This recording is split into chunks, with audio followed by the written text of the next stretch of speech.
सीधे बंदे दा हुण कोई दौर नहीं।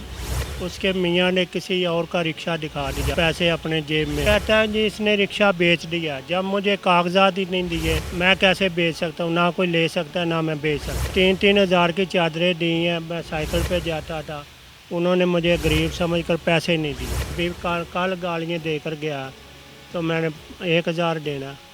अगर आप उधर जाएंगे तो मैं उधर भी मेरे गवाह हैं जिन्होंने वादा करवाया उसकी बीवी से। वो कहती 2200 देना, ये कहता 500 देना, और ये भी कह कर गया मैं तेरे बाप का नौकर हूँ, इधर आकर दूँ, मैं तेरा सर फोड़ दूँगा, तुम उधर आना मैं तुझे कत्ल कर दूँगा, ऐसे धमकियाँ दे कर गया।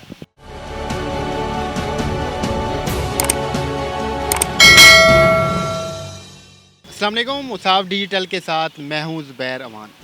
नाज़रीन, हम लोगों ने पंजाबी में एक मुहावरा सुन रखा है कि सीधे बंदे दा हुण कोई दौर नहीं, और ये बात सच है।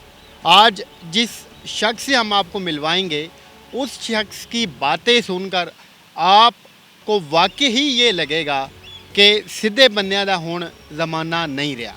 ये हैं जी मोहम्मद इलियास। ये प्राइवेट स्कूल टीचर थे। कोरोना की वजह से इनकी जॉब इनसे छूट गई। उसके बाद ये मुख्तलिफ़ छोटे मोटे काम कर रहे हैं। इनके साथ हुआ ये है कि जो इनकी जमा पूंजी थी कुछ लोगों ने इनसे उधार ली। अब एक तो ये इंतहाई सीधे साधे हैं, आपको अभी इनकी बातों से अंदाज़ा हो जाएगा। दूसरा, ये एतबार बहुत जल्दी कर लेते हैं, हत्ता कि इन्होंने अपने रिश्तेदारों के ऊपर एतबार किया। इनकी भांजी के खावन ने इनसे पैसे लिए, अभी तक इन्हें नहीं लुटा रहा, और जो दीगर लोग हैं उन्होंने इनसे पैसे लिए, नहीं लुटा रहे। ये मुख्तलिफ़ जगहों पर गए हैं मगर अभी तक ये अपने पैसे वापस लेने में कामयाब नहीं हो सके। इलियास भाई, आपने कितने पैसे लोगों को उधार दिए हैं? तकरीबन 1,00,000 रुपया। 1,00,000 रुपया किस किस को दिए? अपनी भांजी को रिक्शा लेकर दिया, उसके मियाँ ने किसी और का रिक्शा दिखा दिया तो पैसे अपने जेब में। रिक्शा कहा था मैं लेकर दूंगा मगर खुद ही चलाता रहा, मुझे नहीं पता, मेरे पैसे ले गया बस, अभी तक नहीं दिए।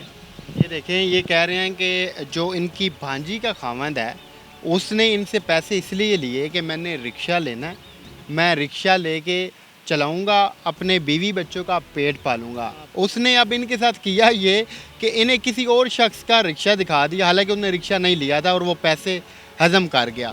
तो उसे आपने कितने तकरीबन पैसे दिए? तकरीबन 60,000 लग गया। 40,000 दिया, और ऊपर कभी रिक्शा पड़ा, नवाज शरीफ पार्क ख़राब पड़ा तो सुबह जाकर छड़ाया, कभी 3,000 लग गया, कभी 2,500 लग गया।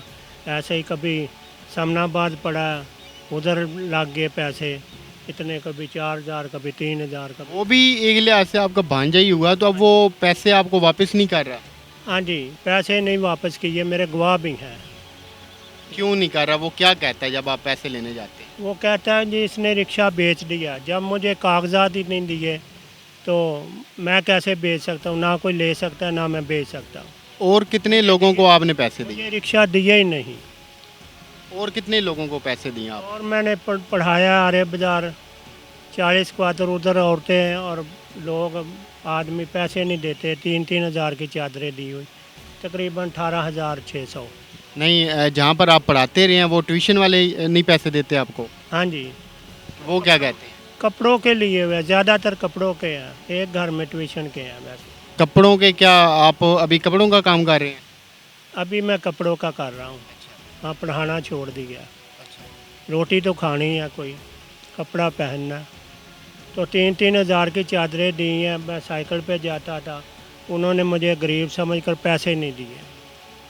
फिर मेरा दोस्त गया, डॉक्टर साहब वकार फालिज का इलाज करते हैं, उधर एमपीओ को कहा तो उन्होंने भी बस्ती में भेज दिया। मेरे बंदे बैठे हैं, काउंसलर के पास गए, 2-2 साल धक्के खाते रहे, पैसे नहीं मिले, मुझे किसी ने नहीं दिलवाए। आपकी नौकरी को छूटे हुए कितना टाइम हो गया? तकरीबन 25 साल। वो 750 तनख्वाह थी टाइप क्लर्क की, तो स्टैनो होना था, फिर 1500 हो जाती, तो फिर मैंने जूतों का काम कर लिया, गुजारा नहीं होता था इतने में। वो तो मेरे किराए पे लग जाते थे सारा महीना इतने। तो किस किस क्लास के बच्चे को आप तालीम देते रहे हैं? मैंने FA BA तक तालीम दी है। ये जिन बच्चों को पढ़ाते रहे हैं उनके वालिदैन तक इनको फ़ीस नहीं देते थे, इन्हें उन्होंने भी लारों पे रखा। उसके बाद इन्होंने कपड़ों का काम शुरू किया, साइकिल पे ये कपड़े फ़रोख्त करते हैं। तो जो लोग इनसे उधार पैसे लेते थे वो भी नहीं पैसे दे रहे। तो ये टोटल कितने पैसे बन गए हैं जो आपने मुख्तलिफ़ लोगों से लेने? तकरीबन 1 लाख तक। हाँ जी। तो फिर आपने पुलिस में कोई नहीं कंप्लेन दर्ज करवाई? करवाई थी, कोई ले गया मुझे वाकफ़ बादामी बाग से, तो उन्होंने भी 2000 लिया गामे शाह, तो किया कुछ नहीं। वो उस आदमी का घर उधर लारी अड्डे के करीब ही है, जो ले गया 2000 मुझसे ले गया। तो अभी क्या पुलिस क्या कहती है आपको? उन्होंने कुछ नहीं किया बस। कोई नहीं रिकवरी कराई, कोई कुछ नहीं? हाँ जी, कुछ नहीं किया। तो आप कितने बहन भाई हैं? 2 बहनें फौत हो चुकी हैं। वो गुर्दों में तकलीफ़ थी। एक बहन की शादी हुई है डाटा साहब की तरफ, राजा की हवेली। तो आपकी शादी हो चुकी है? मेरी नहीं हुई। क्यों शादी क्यों नहीं हुई? उन्होंने मुझे लूट लिया तो शादी कैसे होती? हाँ, लोगों ने लूट लिया। जितने कमाता था वो खा जाते थे उधार में। अभी कल गालियाँ देकर गया तो मैंने 1000 देना। अगर आप उधर जाएंगे तो मैं उधर भी मेरे गवाह हैं जिन्होंने वादा करवाया उसकी बीवी से। वो कहती 2200 देना, ये कहता 500 देना।